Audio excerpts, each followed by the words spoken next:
Carlos, welcome to the studio. First time here. First time we actually see each other face to face. Yeah. We've known each other in Facebook for a couple of months, 3 months, something like that. Maybe a bit more, but Yeah, yes. but I mean, time just is very fussy. So no. But you're coming out with is a Llamatch. Is a dating. I mean, I'm reading, okay, from here. A dating app card game full of absurdity and llamas. Yes. Okay. Okay, so this is the first game that I've made that is gonna see the light. Okay. I've made a few more, but this is the first one we wanted to like reach the market, Okay. because I think it's the one that represented me the most in terms of absurdity. Okay. So how did I come with the idea? You might be asking, and Yeah. maybe some of the people that is watching us. So thing is, I was drunk, and well, I came up with this idea. Why aren't there any games about dating apps? Being dating apps like so important these days, changing social interactions, and so well, I had to do this. So I sent a voice message to myself, saying, okay, you just had an idea, try to do it. And a month later, I already had the first prototype, which was kind of lame because I have actually no idea of how to draw or anything. And so I reached Elena. Elena, as she's been an angel. She's been the best thing that could have happened with this project. She is the illustrator, and every idea has been brought to life by her. Okay. And it works pretty well in terms that I don't know if you are. I don't want to ask if it's too personal, but if anyone is watching us and has been in these sort of dating apps, you're gonna find every single cliche in here, because the most difficult but also fun part was to do this sort of social experimentation and investigation to see how every one of us fits in a category. And every single category we have loaded them in this game, illustrated them, and well, 2 years later, here we are with It's Llamatch. Okay. Now let's get a little bit more serious about this. By the way, sorry viewers, but this is my dog, and he's entitled to be in every single video that I make, because he's actually a lot more adorable and cute than I am. Aren't you? Okay. So a bit more serious question, but dating apps have and games have happened in the past, and they all have been pretty sordid and yeah. What does your game do differently to get over all the shit shows that we've seen in the past? I really appreciate the question, because that was one of the most harsh things we had to get over. Like, how do we make humor? Because it's a fun game. It's supposed to be funny.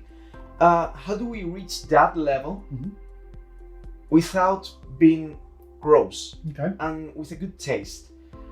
I think we have navigated in that thin line between absurdity, which I think we carry on as a trademark, and obscenity.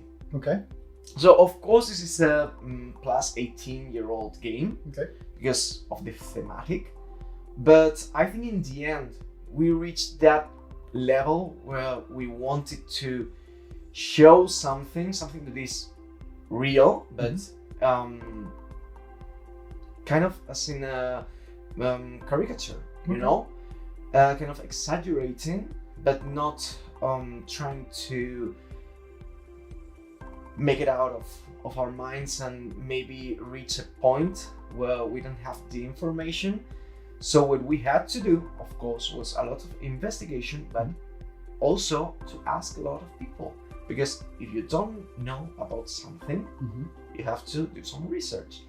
And so Well, you see, we are committed with the LGBT community, and we didn't want that sort of mechanics like if you're a boy, you can just have a girl kind of mechanics that we have seen in another games. Okay, exactly. And we wanted to remove every limitation in that sense. Okay. And also, like, making a point about there are other ways of other forms of relationship that are not exclusive or heteronormative. Okay. And in the end, you know what? It wasn't that hard. It was just not about we're special, we're doing this different. It was just what we believe in. Yeah, that's we just what we do. Let it down, and that's it. So in the end, we're happy with that. It was not easy to do so, but once we reached that point where every part of reality has to come in this game with a touch of humor, we already knew where to start, and it was just, let's get to it. Okay. As a queer person, I'm really happy to hear that, because it's one of the things that I have seen in different app games or dating games, that sort of thing, which is very, as you said, it's very heteronormative, and it's going to be boy meets girl, and usually boy meets boy or girl meets girl tends to be more as a joke than a reality. Yes. Which also, is gross. Well, I mean, we tried that the game has representation.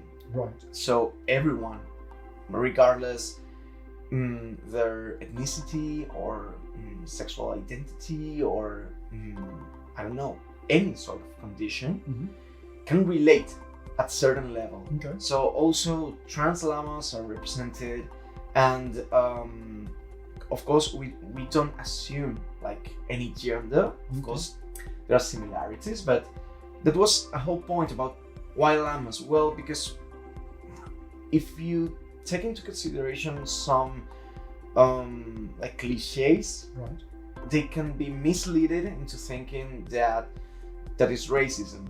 Yeah. And so we said, okay, why not llamas? Why not making like a little bit more abstract? And so also I think that in anything that is going to the public, you have to be positioned. Yeah. And we're very clear about that. The thing is that we didn't want to fall into pink washing. Like, okay, you're buying this because it's queer. It's like, we want it to be queer. Okay. If you're not, it works either way. And this is a representation of what you would find in a social dating app. Okay. And so I think we have to come closer to that. Yeah. And also to give everyone who's gonna play, regardless who they are, the opportunity to feel identified at some point with the game. And of course, everyone who's been in this sort of apps is gonna feel related with every single card. As for sure, I can assure you that every single card is a cliche that they have already seen. Okay, I like what I'm hearing. I'm looking forward to taking a look at that and see what that is like.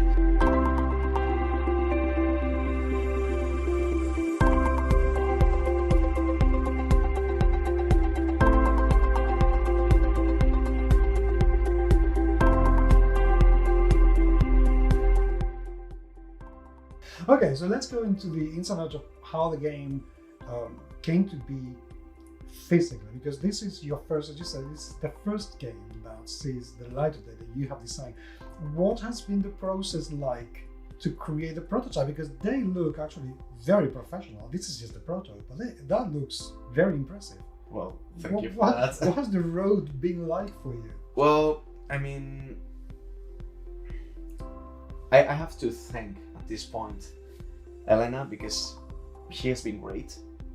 She took a lot of implication in this project, and she was in charge of not only illustration but also visual thinking of how the cards are gonna walk together, the colors, the visuals, the line of work. And I knew from the start that I was making the right choice, but by trusting her with this project. But 2 years is a lot a long time, and we had our ups and downs in this project, especially because since it was our first long-term project, we sometimes felt like with the imposter syndrome, you know, like you see that there is a already big and established industry with titles coming day by day. That's true. And you question, how can I make this work? So I worked hard. I started saving a lot of money to pay her for her amazing job. You could say amazing job. I think so. And so I wanted to come up with this semi-pro professional. You could sell that, you know. I mean, you could sell that. That's pretty good. It's pretty good. It has been printed in Spain, by Pinball Games. We don't know yet if the final product will be elaborated here in Spain or in the US or in China or in Poland Germany or whatever. It depends on how our Kickstarter campaign goes and where we have more, where the success and where you're gonna have the most amount of customers, of course.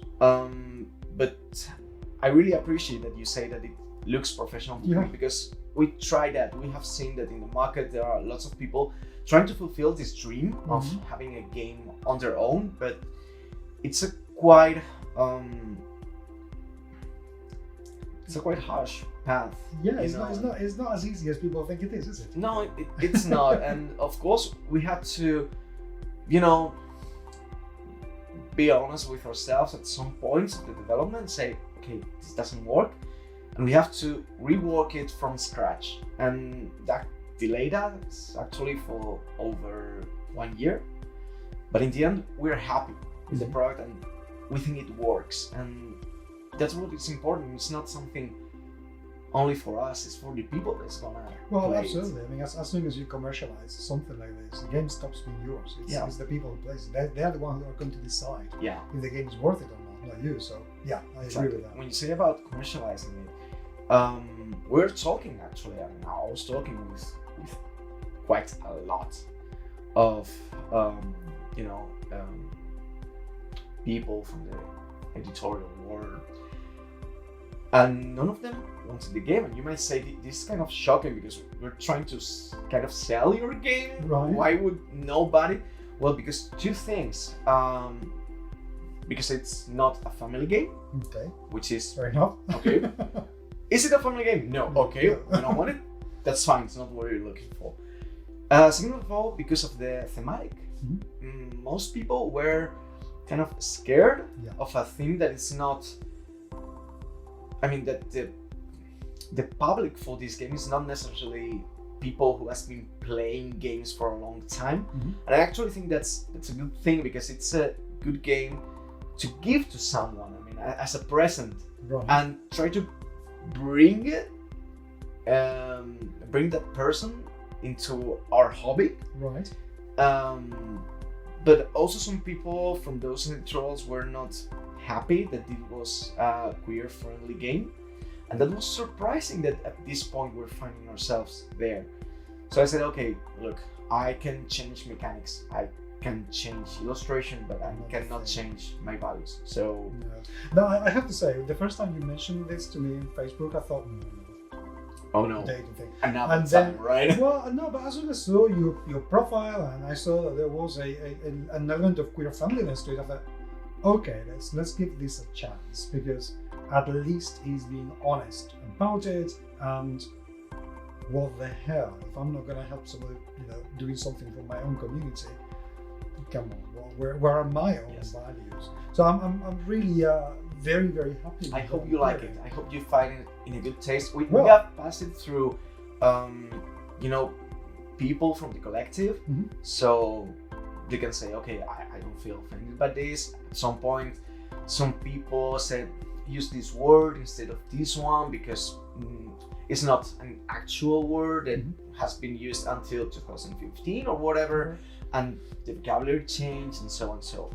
So we're happy in the end with the result, but also like when we talk in the game about, for example, non-exclusive relationships, well, we had to, talk to a bunch of people to see how some parts of it that we don't know about work, vocabulary, how to treat the theme without being offensive and being inclusive.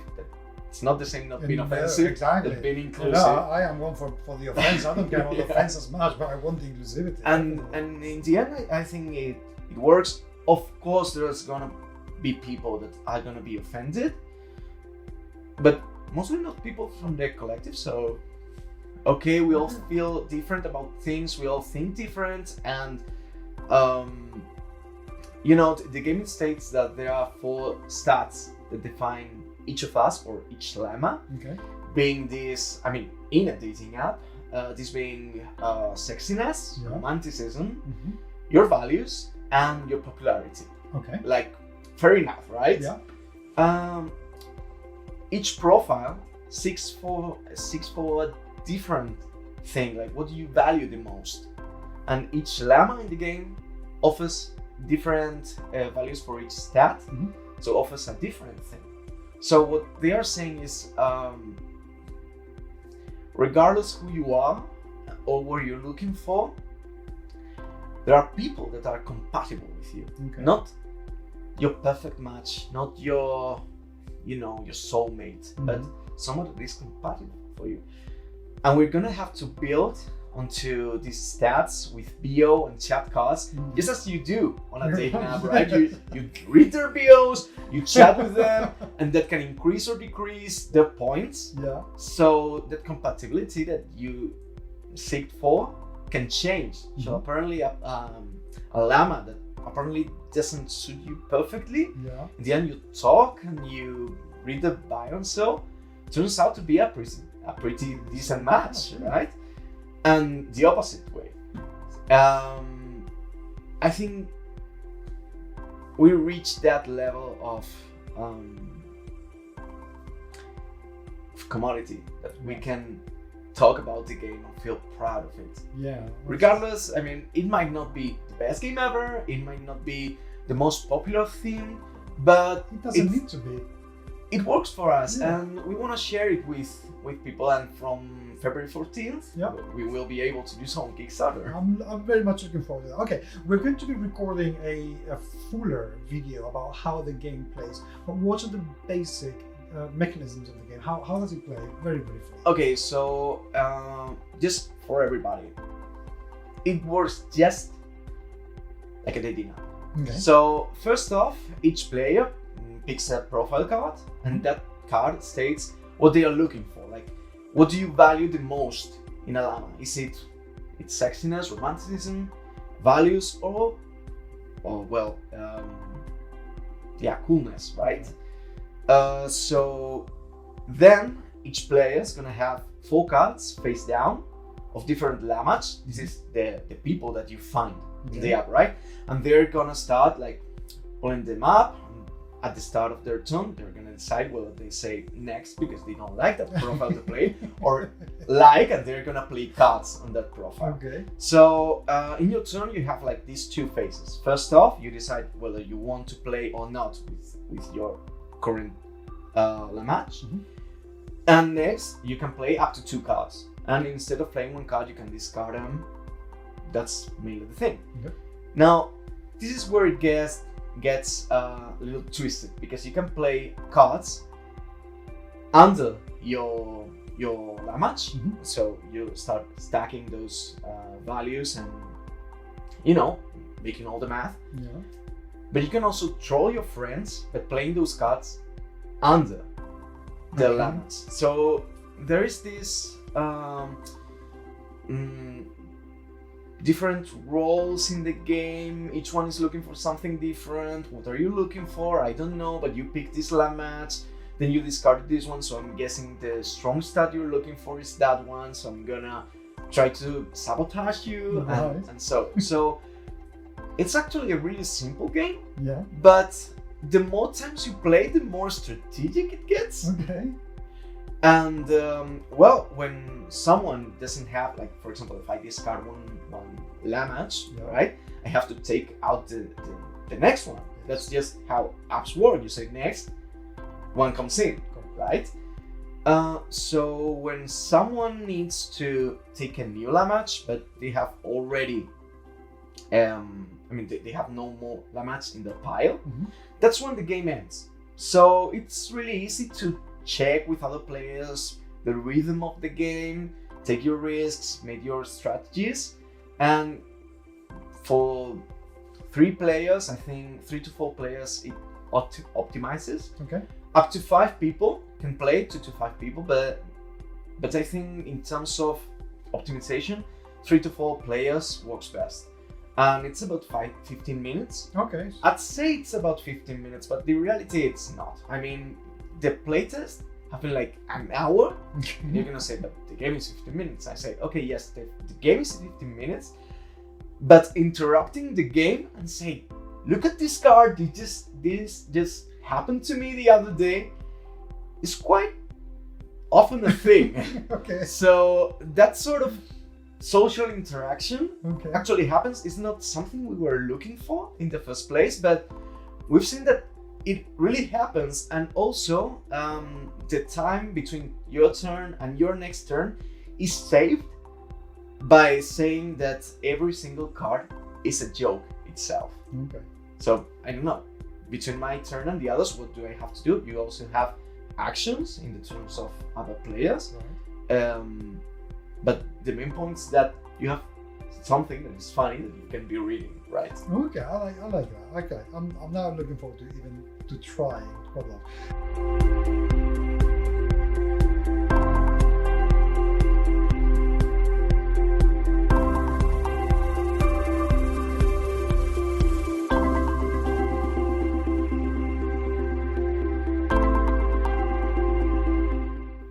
Language. The game is going to be language dependent, and are you going to produce the game in both English and Spanish, just in Spanish Yes. with translation? How's that going to work? Well,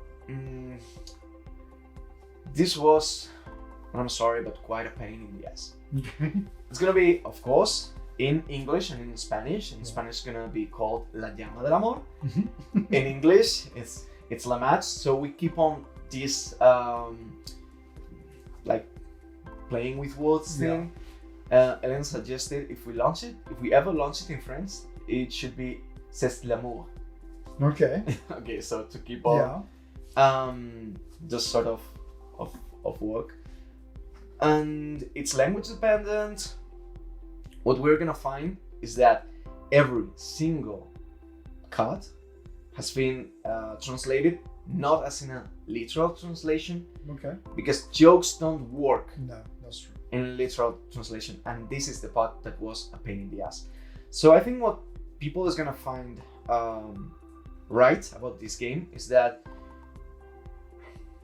the thematic works good in both languages, but it has been a bit customized for each one of them. But that's actually the right thing to do, because if you just translate something, even if it translates okay, it may not be understood or funny for another culture. So doing the reinterpretation is actually the right thing to do. My dog loves you. Well, I'm glad he does, because Tiger. I love every single dog. Tiger, you can very cute. Okay. So it comes out, the campaign starts on the 14th of February. Yeah. Very appropriate. course. That's just the right date to do it. How long is it going to go for? Well, we're actually planning it to go on for 3 weeks, Okay. approximately, like, 3 to 4 days off. And I don't think for a filler game we need more time, because we're not gonna have a bunch of extras, so it's not to be complicated. I mean, it's gonna be with extras, like people's gonna get a bag with the game if it goes well. We're also giving the opportunity, I didn't bring this prototype, but we're giving the opportunity to get another game, another Llamatch game, which is a drinking game. Okay. In a very interesting format. We are bringing coasters for your drinks. Okay. And it comes with 2 actually game modes. So 2 to 8 players can play. It's perfect for people who really don't want to play a filler in that time, but want a party game, Okay. and also a drinking game, which is always fun, for a party of for whatever. Yeah, It's you only need to play this game, the Ghosters, of course, and a dating app, which you won't be needing for its Llamatch. But in this other game called Swipe It Up, you will be needing a mobile phone. Okay, fair enough. Okay, fair enough indeed. How much is it going to retail for? Okay, so its Llamatch is gonna launch at $15. That is more than reasonable. Yeah, I mean, it's our first game, and also I'm well aware that in a Kickstarter campaign, it's really hard to become rich, and I don't think richness comes from money. To me, what it would be ideal would be to raise enough money to make this a sustainable project, and also to be able to develop our next games, which are already in the making. Yeah, okay. They're in the oven, but I need to pay the bills for the electricity, sort of thing. I get it. Yeah. And we want this to show people like, this is us. We're absurd. We make games with this kind of quality, and we want more. Do you want more? Give us the chance. And I think 15 is a fair. It's a very fair price. Yeah. I mean, I've seen games sold for more with way less potential. I mean, we could talk about references that cost usually $20. Exactly. And I think that would be a good price for this one. The thing is, things are hard enough with, yeah, with everything that's going on. Yeah, and the delivery and fulfilling prices have just gone over the ceiling.